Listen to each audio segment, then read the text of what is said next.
So here's a high-level overview of the insanity of what's going on in Russia, focused mostly on what this means for Putin and Russia going forward. Let's be absolutely clear and blunt here. This is a massive embarrassment to Vladimir Putin. Could you imagine, I just want you to think for a moment, could you imagine that like a Blackwater, back from the early 2000s and late 2000s, the mercenary group in Iraq, contracted by the United States. Could you imagine them running a column of tanks down a highway in Texas? Do you actually think Americans would let that go far with not only our National Guard, but also just Americans themselves? No, it just wouldn't work. The fact that it was able to occur in Russia seems surprising to the world. In fact, so much so that both North Korea and China are, expressing their hope that Putin can quell this uprising and these problems and end up calming nerves. This is very important for Putin in the international community because this sort of embarrassment to China and North Korea is, not just embarrassing, but it's also really somewhat bad for China and North Korea and potentially even India. See, these other countries, they really rely on Russia.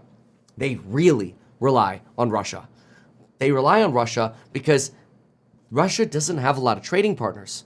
Russia's got an economy that's, somewhat decently functioning, but they're a massive oil economy. This is a big deal because what's happening is as there are price limits on Russian oil, that Russian oil is bought cheaply by India and other countries, even China, and then used locally for their own domestic production and manufacturing, which is good for their economies because they can buy discounted Russian oil, or they can buy it and resell it, profiting off of Russia. Nobody knows what a barrel of oil is actually containing. It's oil. It burns. We can create gasoline out of it. We can create plastics and other petrol products out of it. It's a commodity. By the nature of a commodity, there's no difference in one commodity to another commodity. Remember back in the day when Kevin O'Leary used to say that, there's dirty Bitcoin and there's clean Bitcoin, and there should be some sort of differentiation between the two. One thing that hasn't happened in Bitcoin is any kind of differentiation between the two, probably because it's not that easy to actually determine the difference. Much could be said about oil and its implications for China, India, and even North Korea. These economies are relying on this cheap, stimulative oil that Russia is giving them, especially since China's economy is, I hate to say it, not doing very well. It's in the poopers. We just had a Chinese data that came out, actually, and it'll show you why China is probably a little bit nervous about losing one of their larger trading partners in the event of a regime collapse in Russia. And that's what this mutiny is really signaling. This is much more than, what's happening to the leader of the Wagner group? Is he going to get killed? You've got a director of the former CIA director saying he's a dead man walking, which, by the way, I agree with. I actually think he's probably got a gun to his head or to his family's head, and he's either soon to be dead or is soon to disappear. And, people are making comments like, this guy's got to stay away from open windows. This doesn't seem like his narrative. He's speaking somebody else's narrative about, I'm just going to go to Belarus and, leave Russia because they're going to drop the charges against me. Really? You ran 5,000 mercenaries and tanks through Russia, blowing through blockades and fighting with Russian helicopters because you were really worried about Putin's charges? Right. Oh, okay. If that's the mainstream narrative and we're supposed to believe it, okay. But anyway, finishing first here on China, I want you to really think about this as the larger picture, not just this mercenary group. I want you to think about how weakening this is for Putin and why that weakening for Putin makes the rest of the world that relies on Putin nervous. Consider again China for a moment. Look on screen now. China's holiday tourism moderates in June, but not only does it moderate in June, I want you to look at the level of trips compared to 2019. On the left side, you could actually see that in January and April, we had 80% of the trips that we had of 2019, and that's actually risen in May and June to about 115%. That's good. That's decent. But you know what's not decent? I want you to look at the right side chart. I'm going to hide myself for a moment. Look at the right side chart right here. What do you see? Average spending per tourist in China has never this year exceeded 100% of 2019 levels. This is bad.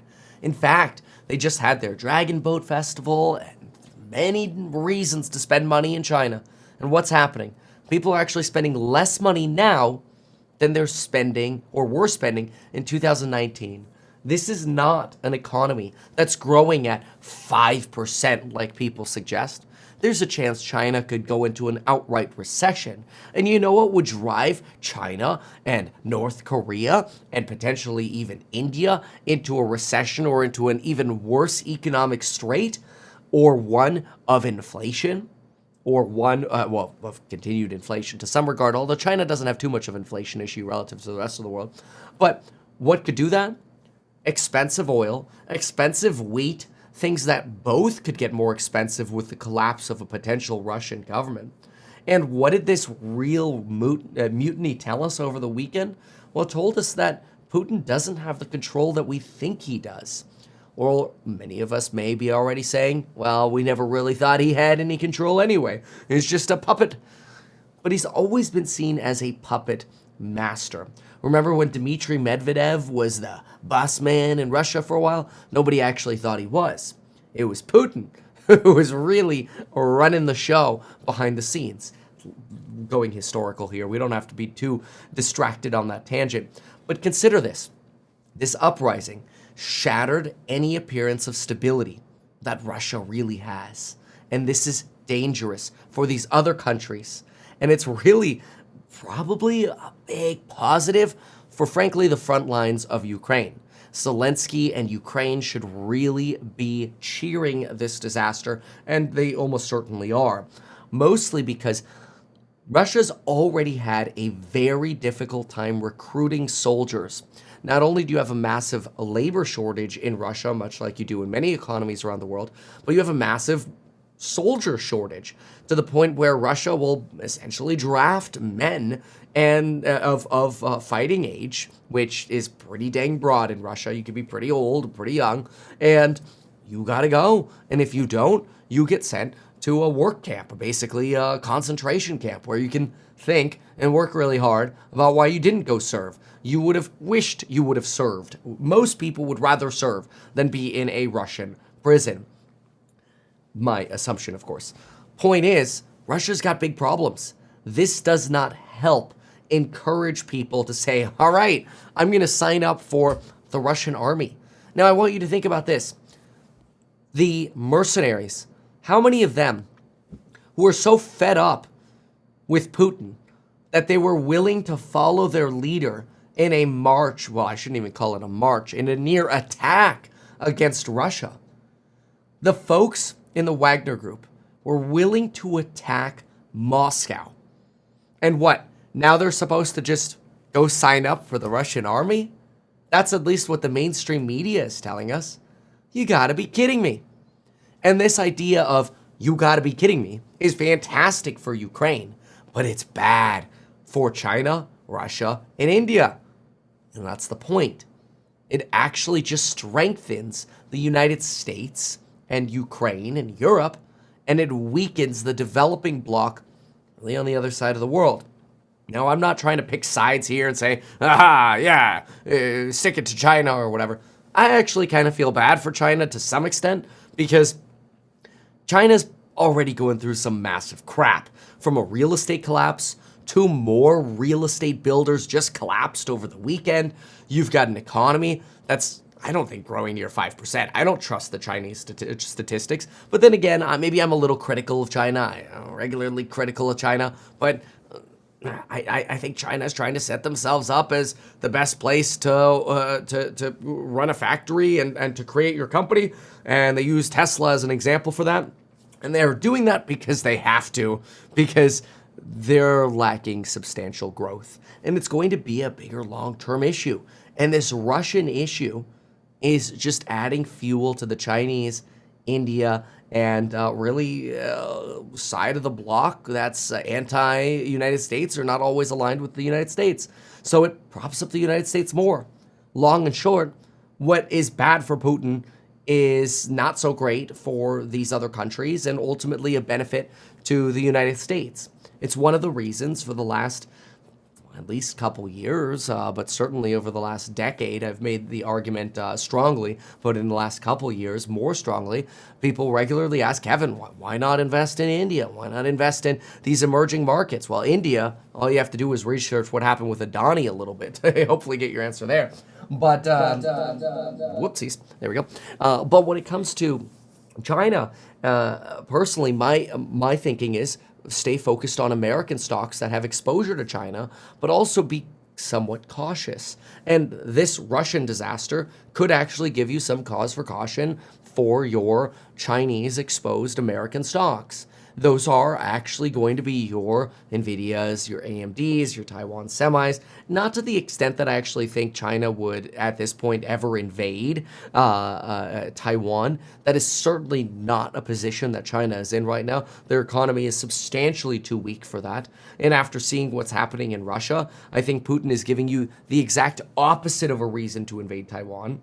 Think about this. When Putin invaded Ukraine, people said, oh my gosh, if Putin can do it, that means Xi Jinping can do it, and he's going to invade Taiwan. Yeah. Well, how'd that go for Putin? He literally had mercenaries run tanks within, 2 hours of Moscow? They had a whole 14-hour path to go. And it was like 12 hours later, basically right on time, a deal happened to be made just as mercenaries were an hour and a half, 2 hours outside of Russia, outside of Moscow? It's absolutely insane. The point is, this is a massive signal to even China. Don't even think about touching Taiwan. So think about what I'm stitching together here. What I'm stitching together is Putin is weak. This is a massive, massive embarrassment to Putin. It's such an embarrassment to Putin that when the mercenaries turned around, they had to have a fireworks show in Moscow and play Russian anthems. It's all propaganda. It's ridiculous. We already know that. But consider the follow-on effects. This means lower risk of conflict between China and Taiwan. It means greater chance of success with Ukraine. Harder opportunity for Russia to continue the war. It also means potentially a weaker economy for India, China, North Korea, as if the war falters, potentially oil prices rise again, inducing some inflation for those countries. Bye-bye cheap stimulative oil. Go back to paying normal prices for oil. But regime change, could also be a big hit to, purchasers of Chinese goods or Indian goods, which Russia is, and vice versa. Very large trading partners. So, what does this mean? Well, it means that this Friday we have a price increase for the courses on Building Your Wealth, link down below. But you already knew that because it's going to be June 30th, and this weekend we'll be releasing a whole host of new lectures in honor of that expiration coming this Friday. We've got a lot of work already going into those lectures, and I can't wait to post them. We'll have new stock lectures as well, including some that many of you have been asking for on options volatility, so we'll have some more on that. And options in general.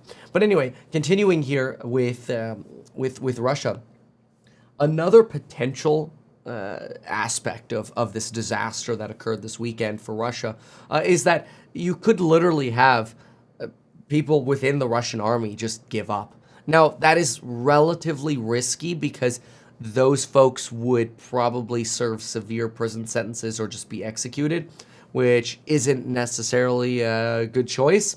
But a lot of folks are now speculating that maybe if the Wagner group goes to Belarus, and then maybe there's some way where all of a sudden Poland's like, hey, if you're a defected Russian militant and you happen to go to Belarus and then we happen to let you in over here, now all of a sudden what you could potentially open up is a path for a Russian soldier to quit the Russian army via Belarus and then into Poland as, becoming a citizen. That kind of path is one way of draining Russia of its important resource: fighters, soldiers. And if you could potentially do that, you could bleed this war dry of the resources it needs to go on. People in a situation where their lives are being used as basically pawns in a war. Now, it's also worth noting that Putin has not been seen in public since denouncing the mutiny and threatening this harsh punishment. He never mentioned the Wagner chief by name.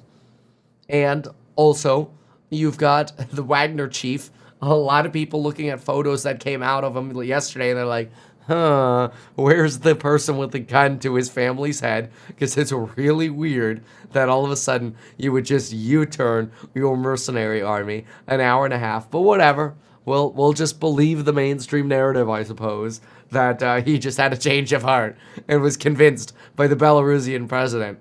Right, okay. Anywho, so continuing.